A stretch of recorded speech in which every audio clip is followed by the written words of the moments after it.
Well, Consumer Reports just dropped their reliability ratings for the 2025-2026 SUVs, and 9 models scored so well. They're basically they're in the elite territory. And what I say to people is they're almost perfect.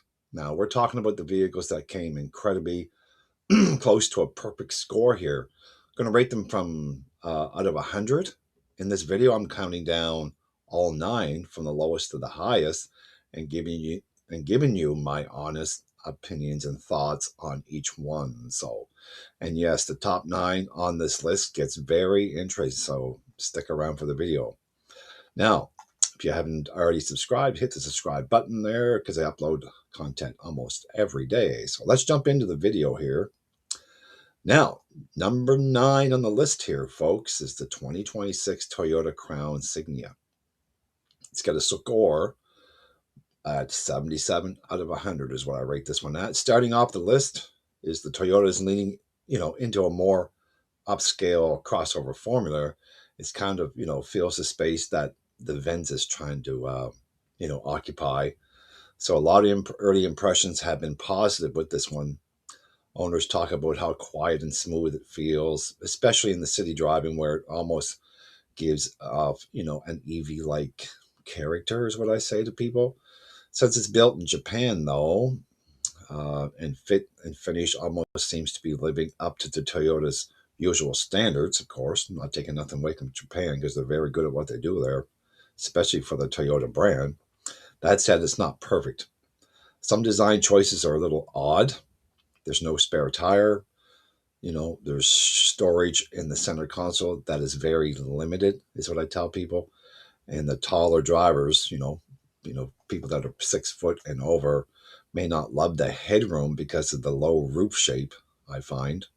So yes, it's refined and dependable, but it may not fit everybody equally well, is what I tell everybody.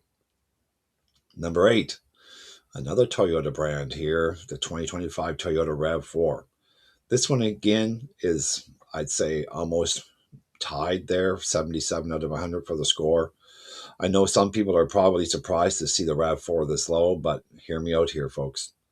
The RAV4 is still one of the most dependable compact SUVs you can buy. The issue is this generation has been around long enough, I think, and that's starting to show its age a bit when it comes to cabin tech and overall refinement. It still does the fundamentals extremely well. Reliability is strong. It probably lasts forever. Fuel economy is great, and it's remains a practical choice for a huge range of buyers. But the big decisions with this one is always gas versus hybrid. Some people will still prefer the gas model because they think simpler equals better longer term. So, but Toyota's hybrid system makes the conversation, I think, more complicated because the ECVT doesn't, the design, they use the same kind of belts and clutches. I found that a lot of people worry about. So, one issue, the hybrid owners are telling me that, you know, it's high voltage cable corrosion problem is what I'm hearing. So yeah. So at the end of the day, I say the RAV4 is still a very safe bet. Very safe bet. You will never go wrong with it. But it's not the freshest and the most refined SUV in the group so far. So all right, number 7, the 2026 Subaru Crosstrek, 78 out of 100. In the 7th place, of course. The Crosstrek absolutely earns its place, though, I tell people, but it comes with an important condition. This is a vehicle that rewards owners, who stay on top of maintenance, is what I say. If you're disciplined with upkeep, it can last a very long time, I tell everybody. If you ignore it, you may not have the same experience. So you got to make sure you keep up with the maintenance with these ones. I find the perfect example is the CVT fluid. I've heard that Subaru may describe it as a lifetime fluid, but many owners and independent mechanics strongly recommend changing it much earlier, often around 30 to 36,000 mile range. People who actually do that tend to report far better long-term results. So just remember that. The 2026 Wilderness trim also gets the CVT cooler, which is meaningful upgrade because it helps manage heat better. Now, Subaru's still all-wheel drive system remains one of the biggest reasons people keep buying them. I find you can't beat the Subaru when it comes to the four-wheel drive, or sorry, the all-wheel drive. If you're okay being proactive in maintenance, if you don't mind doing the maintenance on them, the Crosstrek can be a very solid choice. So, okay, number 6. This one is the 2026 Toyota Corolla Cross. Now, this has a score of 79 out of 80.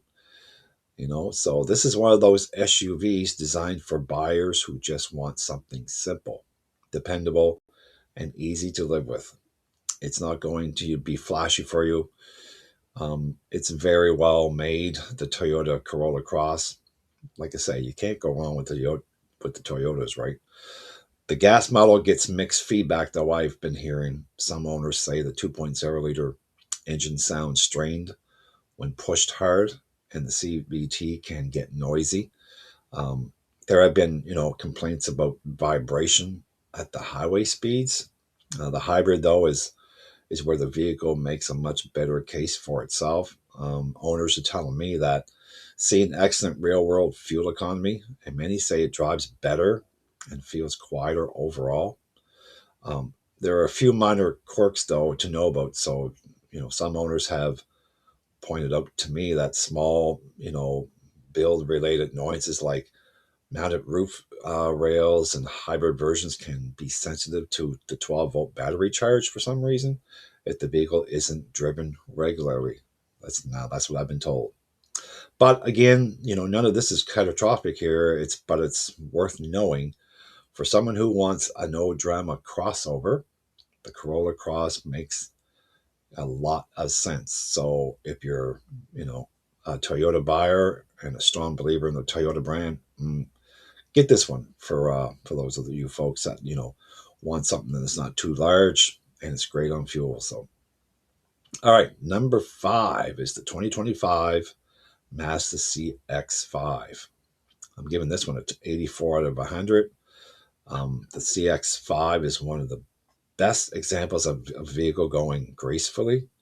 Mazda didn't completely reinvent it, the last few years. I tell people that matters because the combination of the Skyactiv engine, the traditional 6-speed automatic, and Mazda's chassis tuning has proven to be a strong formula. So I don't think they want, as the old saying goes, if it ain't broke, don't fix it. The 2025 model benefits from additional suspension and calibration improvements. So one of the biggest reasons, though, the SUV scores well is because it avoids unnecessary complexity. I find the naturally aspirated 2.5 liter engine has a reputation for being straightforward and proven. And I find it has, conventional automatic transmission is still, something that many buyers prefer still today. The overall strength, though, with the CX-5 is how premium it feels for the money.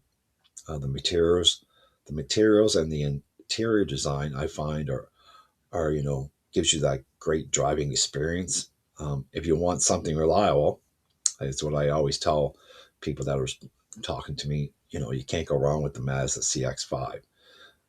All right, so number 4, this is for you folks that have a little more money to spend. The 2026 Porsche Macan. Now, and yes, same Porsche this high on reliability. I gave it an 84 out of 100 list for the score.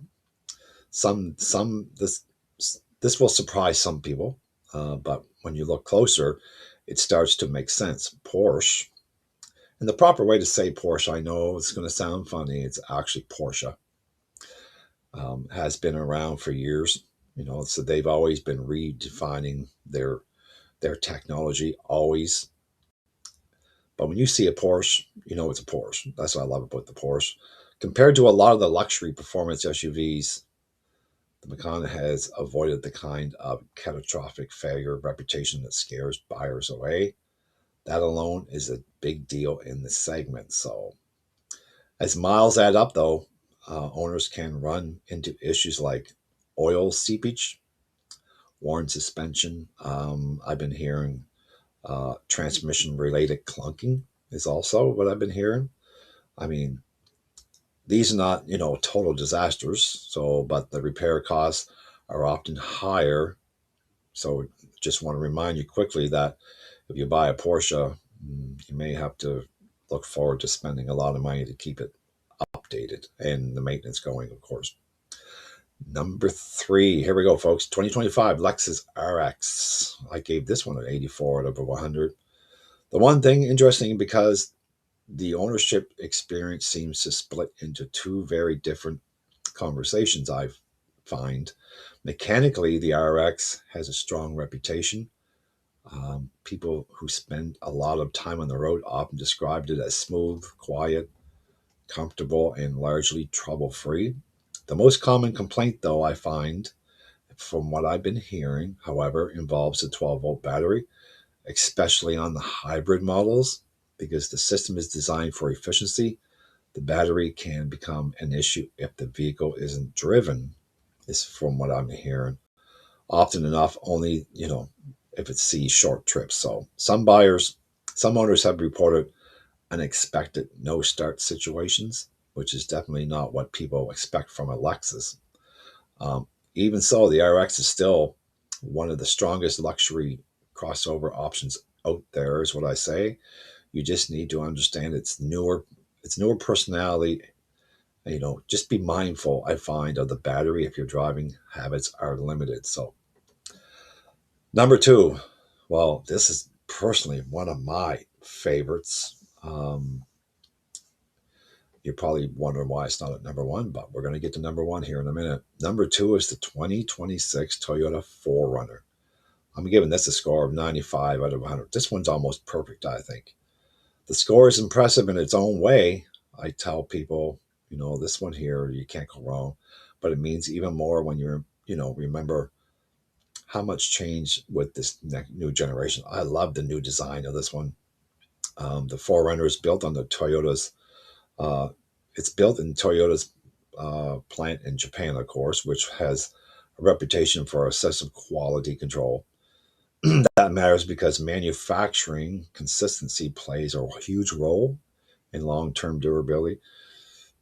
Like, I know people that own a 4Runner and they're 20, 25 years old and they still love them today. So, if you're looking for an SUV, I think the 4Runner would be the best pick. But anyways, we're going to get to number one here. Underneath the new platform of the 4Runner also brings major structural improvements, including a stronger boxed frame now and a better overall rigidity. The available iForce Max hybrid setup adds serious torque as well, which makes the new 4Runner, I think, feel more capable than ever. So, all right, folks, here we go. Are you ready for number one? It's probably no surprise for a lot of you. Number one, the 2026 Honda Passport. It's got a 97 out of 100 score. And again, this one here is pretty well almost perfect as well. That's an exceptionally high number, I know. You don't see scores like that very often. But the Passport's formula is refreshingly straightforward. It uses a 3.5 liter V6 paired with a 10-speed automatic. You can't go wrong with the Honda engine, which means no turbocharging and no added hybrid complexity. It's a mature setup built on years of development. And again, when it comes to Honda, they know how to build an engine. There's, like I tell people, you can't go wrong with a Honda. You can drive a Honda for 15 years and almost get, half of the value of what you paid for it 15 years later. Um, Consumer Reports says that, they found very little to criticize in a serious way. And if you're shopping for a new row midsize SUV with dependability at the top of your priority list, the Passport just made itself very hard to ignore, I tell people. Um, so those are the 9 SUVs Consumer Reports rated as nearly perfect for reliability. Um, I personally think all those scores that are given to all these vehicles are well deserved. There are definitely some surprises, though. You probably are a little surprised with some of them.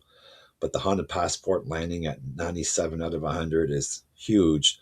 The Toyota 4Runner putting at 95, I find, is a major redesign, is also a big deal. And the fact that the Porsche landed this high will probably catch a lot of people, I think, off guard, really. Um, but anyways, the main takeaway is if you're looking for a 2025, 2026 SUV, you won't go wrong with these 9 on the list. So, all right. So that is the video today, and I will see you in the next one.